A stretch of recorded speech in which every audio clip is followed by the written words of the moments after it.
Hey Internet and hey TimTom, I hope you're feeling pretty happy now getting to 100,000 subscribers. Congratulations. I know that I met you at VidCon this year, and I know that was a really big deal for you to get to this milestone, and I hope that there's good things happening in 2017.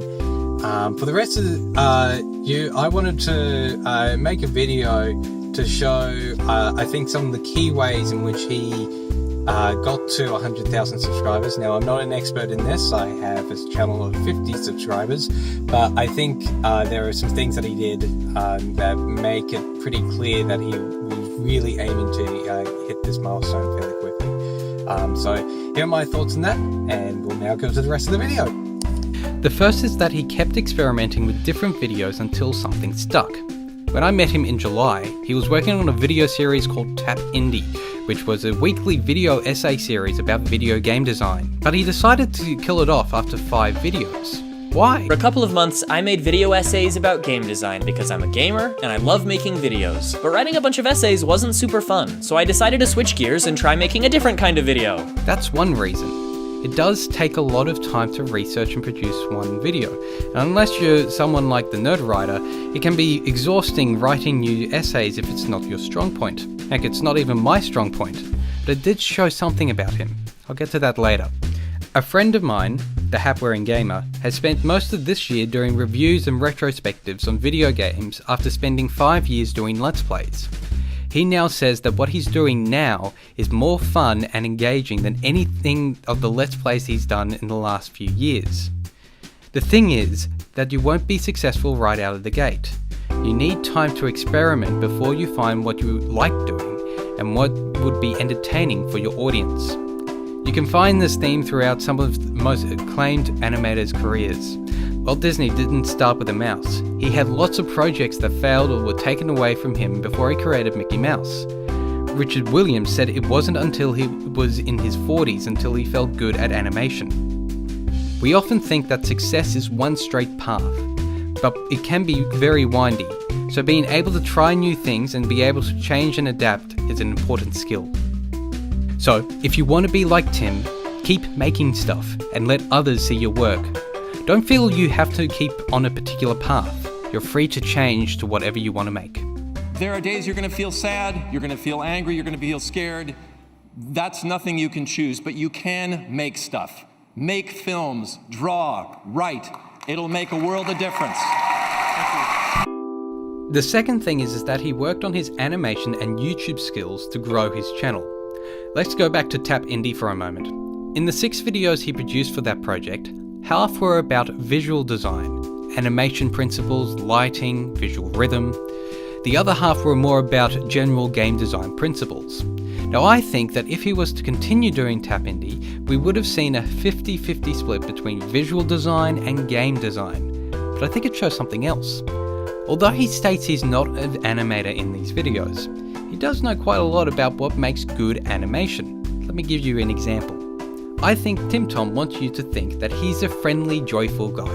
Now, he could say that in a video, but I think he says that through his character design and his visual design. His character design and typeface looks round, balloony, and quite marshmallowy. And there's a visual theory out there that the main 3 shapes, circles, squares, triangles, all have meaning behind them. You see this a lot in Pete Docter's work. Now, for this example, circles emulate soft, lovable, and comedic characters. Now, if you want to find out more about this theory, you can check out Now You See It's essay and Goodblood's essay on this idea. When he switched to TimTom, he went with a style of limited animation that was not only easy to make, but also quite popular. But it wouldn't be as popular if he didn't know about these principles of visual design. To work in animation, or work in film for that matter, is do not forget to study the basics.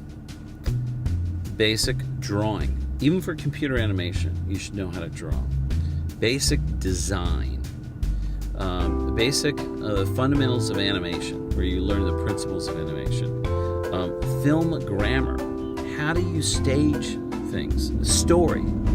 Writing. 3-act story structure is so vital. This is kind of like eating vegetables. You know, a lot of people don't want to do it. They just get on to the more flashy stuff. But the thing is through your career, the software will change. Another thing is he's been around online video creators for quite a while. He's had a number of years working for Hank Green at VidCon and helping out the conference to make it all run smoothly. But I'm pretty sure in the process, he picked up on a whole bunch of little tidbits on what to do to make good video content. Remember that friend of mine that I was speaking about earlier? He was pretty surprised that recently his view count and subscriber count were steadily rising over the past week.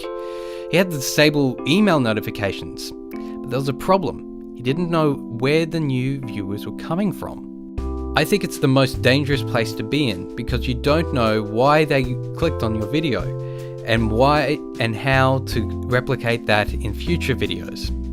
Now, there are ways to pick up good ideas on making your channel better than it is now. Each YouTuber has access to their creator studio, which is everything you need to know about your channel currently. And YouTube also has a number of good resources and free tutorials through their Creator Academy. You can also join in with different Facebook groups of like-minded YouTubers in your local area.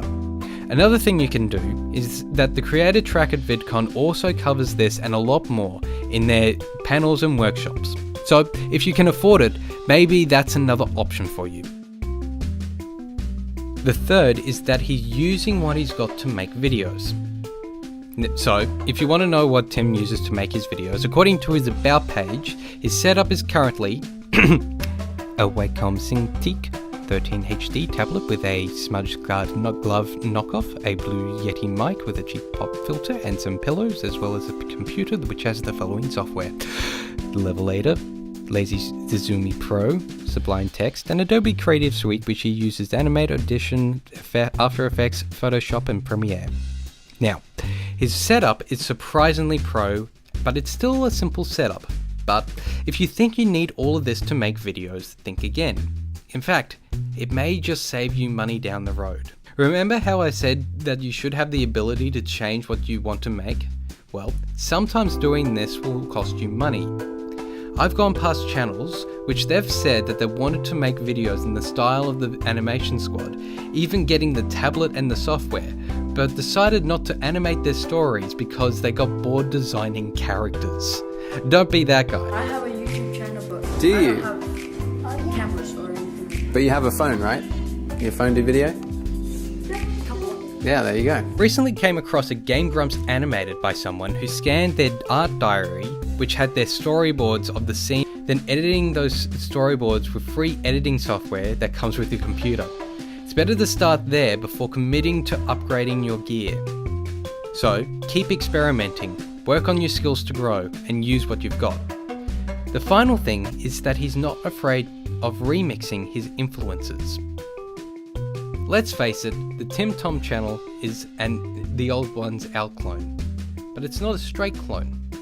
He's copying a particular limited animation style to tell his stories, transforming it to make it his own, and even asking James to appear in a video. And being a lovable, friendly, marshmallowy guy as well, he agreed. He's not stealing stories, he's merely adapting a style for his own purposes. This is remix. Copy, transform, and combine. My definition of remix comes from Kirby Ferguson's video essay, Everything is a Remix, which I even got thanks in episode 3. Hey, go me! But there's a lot that can be said of the series, and I've heard about some of the content, but it is a good framework, so I'm going to be using it here. Here, I'm using the framework to say it's okay to take your influences and use it in your own content.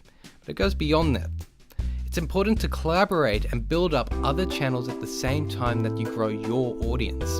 In fact, that might be the only way to be successful on YouTube. This is what Tim, no joke, got 99% of his audience. However, it only worked because he had the other 3 things in place. This is why it worked so well this time. Hank Green wrote in 2014 that to get popular on YouTube, all you need to do is to be a little bit better than everyone else and to collaborate with other like-minded people. And that's what I was getting at with the Facebook groups and with VidCon before. And you could extend that with real-life events, hangouts, pen pals, I'm out of ideas, but you get my point. Collaborate with other people and build other channels up. So I think that these are the 4 things that can get you to 100,000 subscribers. Keep experimenting, use what you've got, work on your skills to grow, and remix your influences.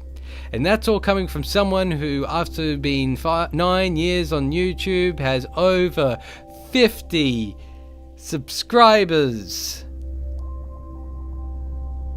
I once had more subscribers than Tom. It was all for a few hours.